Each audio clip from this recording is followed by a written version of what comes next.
Hello, my friend. Welcome back to Story and Motivation English. Today, I want to start with a moment from my first trip to London. A moment where I realized English isn't always English. Oh no, what happened? So, I'm at the airport. A very polite British guy is helping me with my luggage. He looks at my suitcase and says, "I'll put it in the boot." And I freeze because I'm thinking, why is this man putting my suitcase in a shoe? Sam, the boot means the trunk of the car.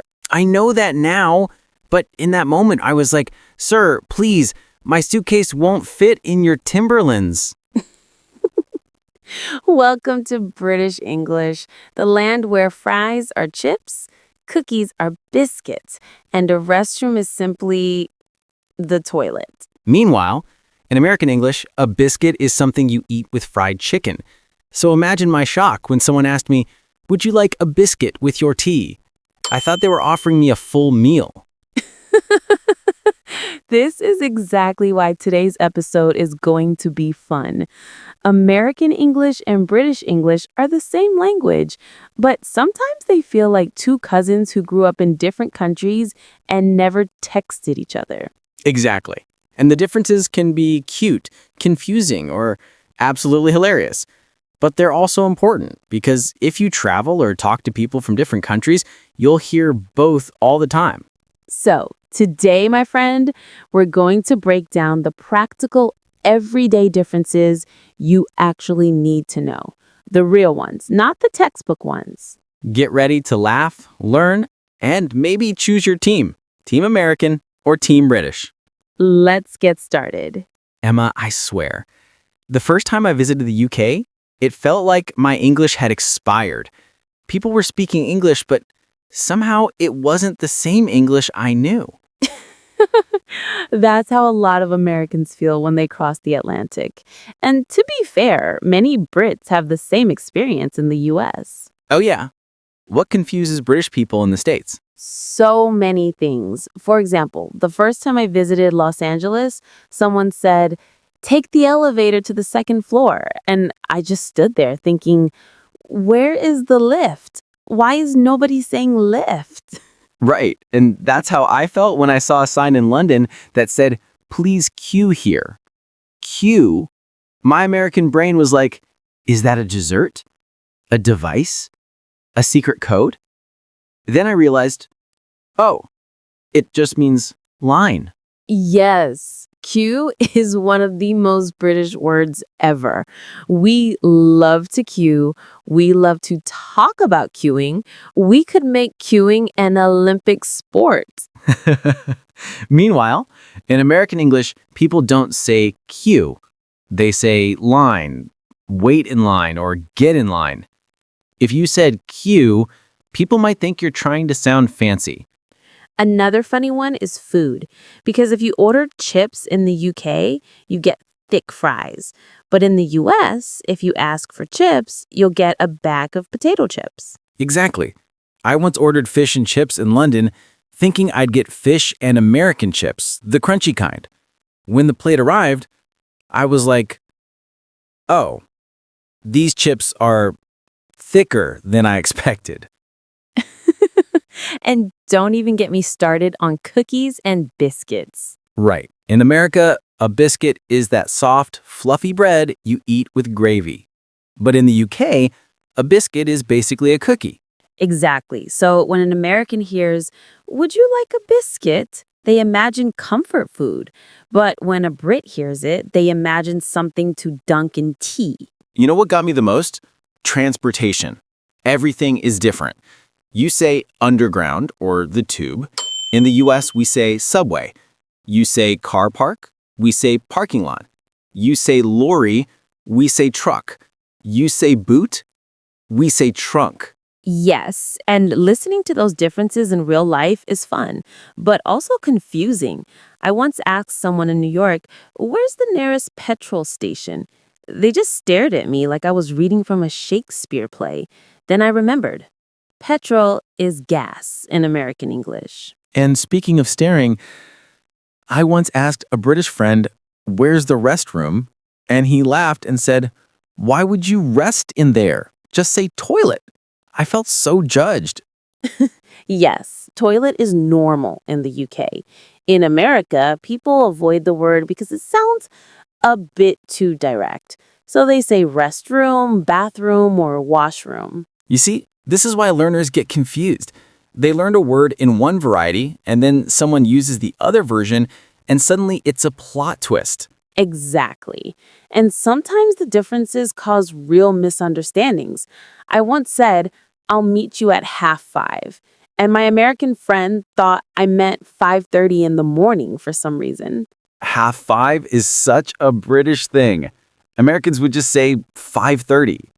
Yes, but the good news is, once you learn the patterns, the differences become fun instead of confusing. And that's what we're about to do next. Help our friend listening understand the practical differences they will actually hear in real life, not just the ones in textbooks. Yes, the real vocabulary, phrases, and pronunciation differences that matter when you travel, watch movies, or talk to native speakers. All right, Emma, let's break it all down in the next section. Let's do it. All right, Emma, let's actually dig into the differences people hear the most, the ones that matter in everyday conversations. Because the first time someone in London told me, "I live in a flat," I looked at them like they had been crushed by gravity. Yes, flat is a classic British word. In the US, you say apartment, but in the UK, it's completely normal to say flat. It doesn't mean anything is flat, just that it's your home. And then I learned that apartment exists in the UK too, but people usually think it sounds a bit like fancy. Exactly. It's like the difference between trash and rubbish. Americans say trash or garbage. British people say rubbish. Same meaning, different flavor. You know what shocked me? Elevators. We say elevator. Brits say lift. I saw a sign that said lift out of service, and I thought, lift? What are we lifting? Yes, lift is everywhere in the UK. And the funny part, if an American said lift in the US, people might think you're trying to sound extremely British on purpose. Another huge one, transportation. Americans say truck, but Brits say lorry. That one shocked me. The word lorry sounds like someone's kind grandmother. Yes, lorry is very British. But don't worry, most people understand both. Same with underground or the tube versus subway. If you ask an American where the tube is, they'll probably take you to a toothpaste aisle. That is true. And speaking of travel, when someone in the UK says, "I'm going on holiday," my American brain thinks of Christmas or Halloween. But Brits use holiday the way Americans use vacation. Exactly. Holiday in the UK usually means time off, going somewhere, relaxing. But in the US, holiday means a national celebration. Christmas, Thanksgiving, 4th of July. I remember the first time I said to a British coworker, "I'm going on vacation next week." And she said, "Oh, enjoy your holiday." And I was like, "What holiday? It's July." That's the fun part. Two Englishes, one planet. Okay, Emma, let's talk about one of the funniest differences, food words. Ah, yes. The land of chips, fries, crisps, biscuits, cookies. A wonderful mess. In US, chips are crunchy snacks in a bag, but in the UK, chips are what Americans call fries. And what Americans call chips, Brits call crisps. Exactly. So if a British person says, "I want chips," they're not talking about a bag of snacks. They want fries. And then there's biscuit. In the US, that word means fluffy bread you eat with gravy. In the UK, a biscuit is what Americans call a cookie. Yes, so if an American hears, "Would you like a biscuit?" they imagine something warm and buttery, but a Brit means something crunchy and sweet. Now, here's one that really confused me. Bathrooms. Oh yes, Britsum very direct here. In the US, people say bathroom, restroom, or sometimes washroom. But in the UK, people just say toilet or even loo. Yes, loo is very British. If you say restroom in the UK, people might literally wonder why you want to rest there. And then there's the car vocabulary. We say trunk, you say boot. We say windshield, you say windscreen. We say gas station, you say petrol station. Yes, and one time in the US, I asked someone, "Is there a petrol station nearby?" And they just stared at me like I was from Mars. They probably thought petrol was a brand of shampoo. Possibly. All right, Emma, what about grammar differences? Because the first time I heard have you got, I thought my friend was speaking in a riddle. Yes, that's a very British structure. In the UK, it's normal to say, "Have you got a pen?" In the US, people say, "Do you have a pen?" Both are correct, just different habits. And then there's the weekend thing. Americans say on the weekend, but Brits say at the weekend. Exactly. Neither is wrong, they're just different rhythms in the language. And one more that got me. I'm going to hospital. No the. My brain couldn't handle it. Yes, in the UK, we say he's in hospital. Americans say he's in the hospital. The meaning is the same, the grammar flavor is different. I love that. Grammar flavor. American flavor, practical and direct. British flavor, elegant and a bit quirky. Pretty accurate. Let's add pronunciation because that's a whole adventure. For example, Americans say tomato. Brits say tomorrow. Americans say schedule with a sk. Brits sometimes say it with a sh. Advertisement, Americans stress the third syllable. Brits stress the first. Even the word water sounds completely different. In the US, it's water. In the UK, it's wota. Yes, and both versions are correct. Neither one is superior, they just reflect different cultures. And that's the real lesson here, right? You don't need to choose one. You can understand both. Exactly. Most native speakers understand the common differences, and learning both makes you a stronger listener and a more flexible speaker. All right, let's wrap this up in the conclusion. Ready when you are.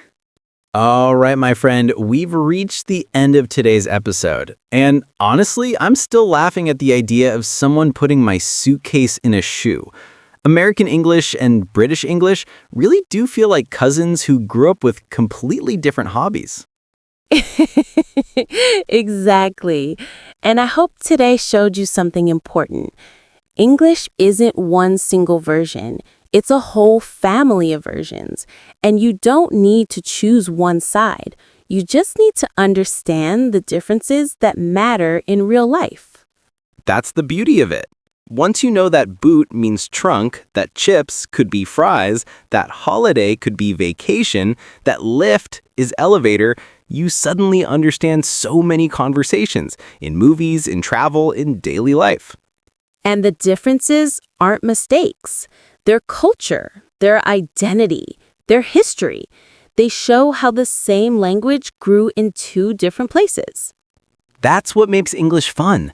It's not about being correct, it's about being connected. Exactly. And whether you speak American English, British English, or a mix of both, you're still speaking real, natural English. Most native speakers can understand both varieties, and they don't care which one you use. They care about communication. And confidence, because confidence is what makes your English meaningful, not your accent, not your spelling, not whether you say apartment or flat. Right. If someone tells you, "Have you got a pen?" and you say, "Yeah, I have one," they're not thinking about grammar. They're thinking, "Great, thanks." So, my friend listening, here's the real takeaway. You don't need to master every difference today. Just start noticing them, start enjoying them, and start seeing English as something bigger, a global language with many flavors. And we'd love to know your favorite flavor. Tell us in the comments. Are you Team American English, Team British English, or Team both? If today's episode made you smile or taught you something new, don't forget to like, subscribe, and share it with someone who loves languages as much as you do. Thank you for learning with us today. Your English is growing, your confidence is growing, and your world is getting bigger with every new word you learn. We're proud of you, my friend, and we'll see you in the next episode. Take care and mind the gap. Or as we say in the US, watch your step.